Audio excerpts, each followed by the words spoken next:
Hello guys! For today's vlog ay magluluto tayo ng pansit. Pansit bato made in Bicol. So, yan. Here are the ingredients na kailangan natin sa pagluto. Okay? So, of course, kailangan natin ng garlic. At kailangan siyang i-chop ng maliliit. Then, sibuyas. So, kailangan din natin ng gulay, carrots, and cabbage. Then, hipon, shrimp, kikiam, and yung chicken. Chicken na nilaga, and then take-chop siya na maliliit. And of course, kailangan natin ng oil. So, gagamit tayo ng olive oil and then ng soy sauce. So, yan.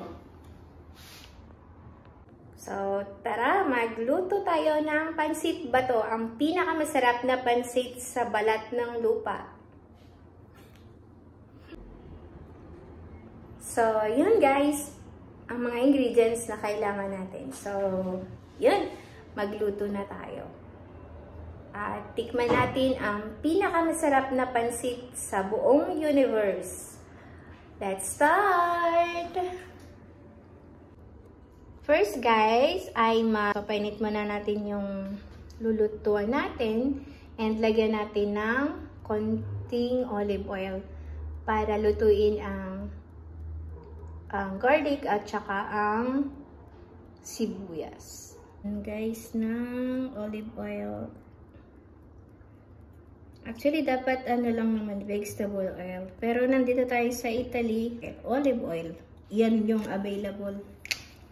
And then, after that, lagay na natin ang garlic and sibuyas.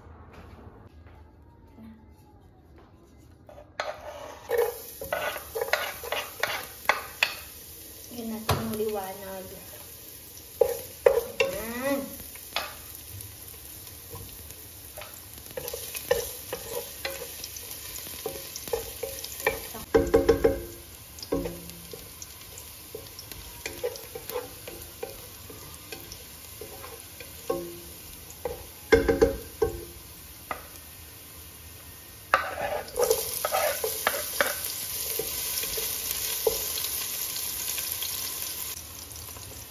So guys, nakalimutan kong ilagay sa ingredients yung seafoods.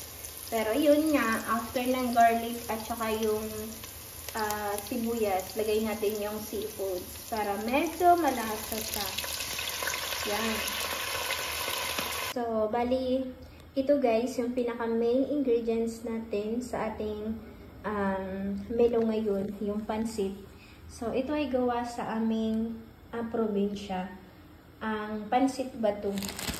So, malaki yung pagkakaiba niya doon sa ordinary pansit o canton na nabibili natin sa mga supermarket. So, excited ako na lutuin siya. So, medyo matigas siya ng konti at medyo mahahaba. Yan. So, let's see mamaya kung gaano siya kasarap, guys. So, later on. So, yan guys. Nagbo-boil na yung water mix ng ingredients na nilagay natin. So, ngayon, ready na siya para ilagay yung pansit bato. Okay? So, lagay na natin siya. So, yan guys. Lagay na natin yung pansit. Yuhu! Half kilo ito. I'm excited for this one because this is one of my favorite food sa province namin. So, ito na guys, yung ating pansit bato. Super masarap. Let's eat! Yummy, yummy!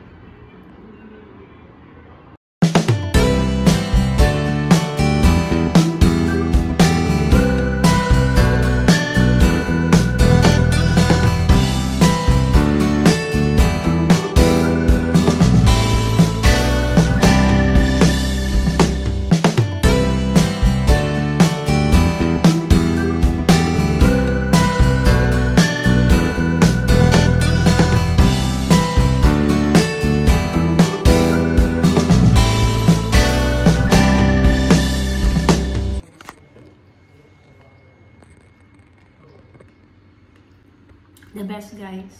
Sobrang sarap.